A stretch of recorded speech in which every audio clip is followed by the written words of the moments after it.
Hello there, Brick Fanatics. I am here behind this absolutely definitely very sturdy table in order to try and sell you on something that you might not necessarily have considered. I'm aware, based on our previous video on Minidolls and all Minidoll related things, that not absolutely everybody watching these videos is 100% sold on this particular form of Lego. But in this case, I feel like the Lego Wicked sets really point to the future of Minidolls, and indeed to a certain degree the future of Lego in general, and how things may be about to change in the coming months, years, and perhaps decades that are to follow. This could well be a turning point for Lego as a brand entirely, as we see more Lego sets that are aimed not just at minifigure fans but at Minidoll fans as well. We've also got the wonderful debut of these ever so slightly terrifying things here. Brick-built figures that do somewhat resemble Minidolls in their display and their proportions, despite being a little bit more bobble-headed perhaps. And I think that these are going to be fabulous going forward for certain brands, but not necessarily all IP characters that the Lego Group has the privilege of working with. If you take absolutely nothing else from this video, I want you to take this one clear message. The Lego Wicked sets, with perhaps one exception, are actually pretty darn cool. And if you are the kind of person that likes an intricate build that can be used both for a display piece and for play, then there's absolutely some real gems in here. First off, I would like to apologise. I would like to apologise specifically to people who already know that Minidolls are pretty cool, because if that's the case, then you're going to be aware of a lot of this already. But I do feel like I need to address a few of the issues that came up with our last video on Minidolls. There were a few things that were pointed out that I absolutely agree with. One being that because Minidoll legs can't move independently like a minifigure's legs can, it means that they have less versatility when it comes to, for example, stop motion brick films, and I absolutely agree with that. Another issue being that they can't sit comfortably on studs in the same way that a minifigure can, and absolutely again I agree with that. There are definitely disadvantages to the Minidoll form factor, specifically around points of articulation and the way that they are able to interact with other Lego bricks. Completely no arguments here on that front. That said, I feel like for the characters in the Wicked film slash play, this is absolutely the right design to have gone for, because you definitely get a sense of these characters as being basically Disney princesses in a different setting. Like we've got, where is she? This one. Glinda here, gorgeous, perfect, absolutely works as an accompaniment to a Disney princess set. She's got the flowing locks, she's got that Ariana Grande face, she's got the big poofy dress.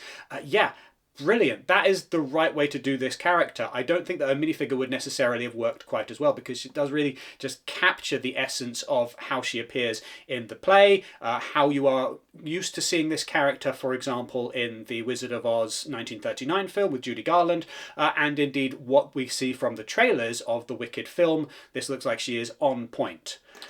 Elphaba here, the Wicked Witch of the West, we have had in minifigure form before, and if she hadn't been scattered to the four winds, ironically, I would be able to show you that minifigure alongside this one, but just you'll have to use your imagination here, because my kids got hold of her and now she is gone forever. Bits of her are all over the house. The Minidoll version of this character, this is really brilliant actually. I love her flowing cloak here, which just, it sells this so well, and based not just on the live action versions of this character that we've had in the 1939 film and in the play and now in the trailers for the film, which are upcoming, she looks just picture perfect. I really love the attention to detail that has gone into this hair piece, which has also got the hat on the top. I built Emerald City here with my daughter, and she was so thrilled to have a witch's hat that has hair built into it. Combine these delightful mini dolls with some sets which hew a little bit closer to the Lego Friends theme and to other previous mini doll themes than they do to, say, the approach taken with minifigure themes, because there is a subtle difference, and you get a collection of sets which are definitely going to appeal to anybody who's got mini dolls and who already likes that approach to things. But in some ways, this is slightly more grown up than we've had from mini dolls for a while. Emerald City here reminds me a lot of the Superhero High School Academy set from the DC Superhero Girls set from back in the day, because of this long tower and then the wider base here that's got some other little rooms. And so that feels very reminiscent of the kind of the past of Lego mini dolls. And this one here at the front here, Shiz University, definitely gives off vibes of being like a 4+ Disney princess set. But then you've got something like this absolutely wonderful trunk. Let me see if I can show this off to you. I'm going to get in here. I'm going to reach in. I'm going to get out the key. I'm going to pop the key in the lock. And this kind of thing, like the secret locked book / trunk design, is not something that's completely new to Lego, but because we've got like a Frozen music box / jewellery box thing from a few years ago which did something very similar. There have been other various sets that have taken that approach. But if I open this up, you can see, and I'm going to lose a mini doll here, I can tell that. You can see just how gorgeous this thing is on the inside. We've got a set here which is so super detailed, so full of character and wonderful little features in here that it works really well as a display piece because it is just so gorgeous, but also works really well for play because it does both of these things so well. Like, you've got so much space in there for fans to get in and start experimenting and messing around and moving around the characters. And so this is an example, I think, of a set that feels a little bit more grown up than some mini doll sets that we've had in recent years. I will say it's an 8+ set, and it's definitely going to be fine for a younger fan to build or a less experienced Lego fan to build. But there's so much going on here with little elements, just the way this is all put together, that I feel like an older or a more experienced Lego fan is really going to get a lot out of this as well. Even if mini doll sets are not normally your jam, you're going to really get a lot out of this one because it is just a top tier level set in terms of detail. Unfortunately, that's not the case for all of these sets, because I feel like if there's one that really lets the side down, it is Shiz University, which looks like it should be a 4+ set, right? It's very, very basic. You've just got this archway. There's not much else going on. There's a few bits that are going to fall out, but otherwise it's really, really simple. And yet there's actually so many elements in here that a 4-year-old is going to struggle to put this one together. This is for a slightly older builder. I have to say, if you can and you want something nice from Lego Wicked, definitely spend the extra money to get, for example, the trunk here, which I think is really, really cool, even if you're not going to be able to spend like the £90 that it's going to cost to get Emerald City. Right, all of that said, the one that I think is really the game changer here are the brick-built figures, which are wobbling away here at my very sturdy table. These are fun. I'm not going to lie, they are a little bit creepy, and I think that anybody looking at these is going to be like, oh, they're cute, but they're also kind of Uncanny Valley, and they're kind of both things at the same time. There's, I feel like, a Burton-esque element to these, and this is fitting because we've also got the Wednesday Addams set, and that one is, Wednesday having been a show that has Tim Burton directing several episodes, makes sense for it to feel a little bit Tim Burton when given the brick-built treatment. Wicked Witch of the West absolutely definitely suits that vibe. Glinda here feels wrong. It's fine for these ones to be a little bit creepy and a little bit cute at the same time. Glinda, there's something particularly off-putting about this one, and the level of cutesy, bright and pink sparkliness to it. Especially if you look at what she's rocking. I'm very sorry about this, Glinda, because this is wholly inappropriate. But if you lift up the skirt and have a look at what's going on under here, it just feels like nightmare fuel. It feels a little bit, I'm getting Return to Oz vibes off of the design of this body underneath the dress, where I feel like Elphaba's just a little bit more humanoid in that she's wearing that skirt piece. I would like some other characters with this brick-built treatment. I would like, for example, the one that really calls to me, I'd love a corpse bride like this. I'd love that so much that I have half a mind to design one and submit it as a Lego Ideas project, because I just think that would be absolutely perfect for this kind of slightly weird, slightly creepy, but nevertheless endearingly cute in many ways design. I wanted to point out one thing about this that took me by surprise and I found a little bit disappointing. So we've got a new element here for the hands. If you look at this, the way that this arm, I'm so sorry, Glinda. The way that this arm is put together, you've got hooks going into little bits. I don't know how well you can see this.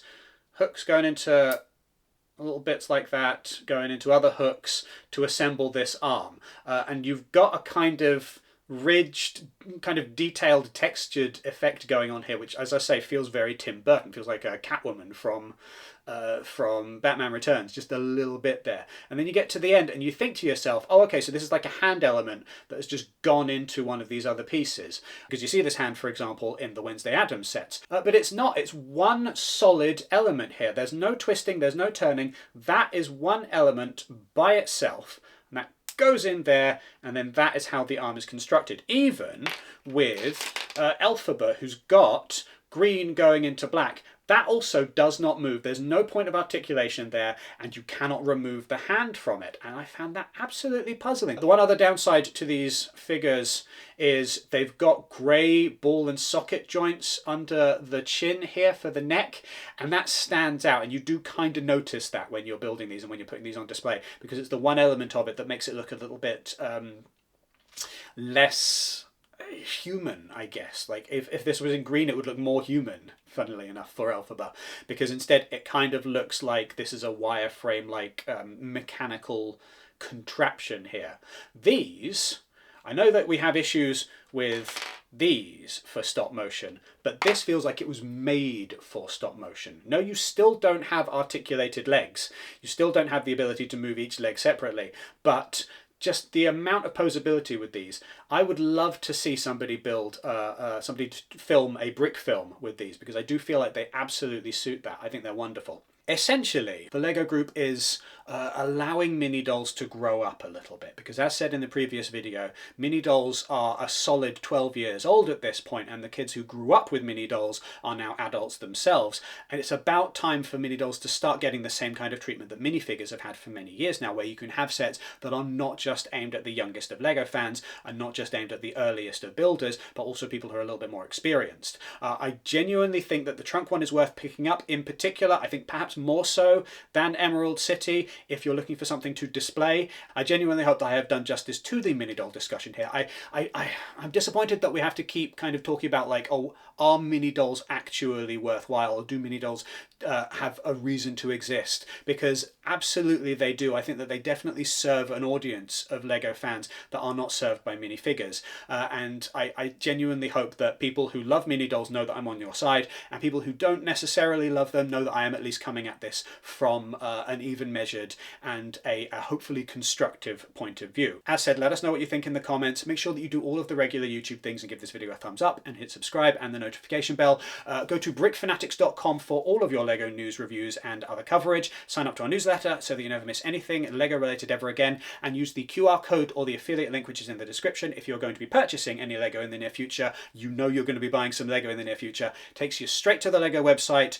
We get a little bit of a percentage of the sale when you use that link, but it doesn't cost you a penny extra. Just helps to keep the lights on here at Brick Fanatics. Helps me to afford lovely, very sturdy tables in order to make these videos. Thank you very much for watching and have a lovely day.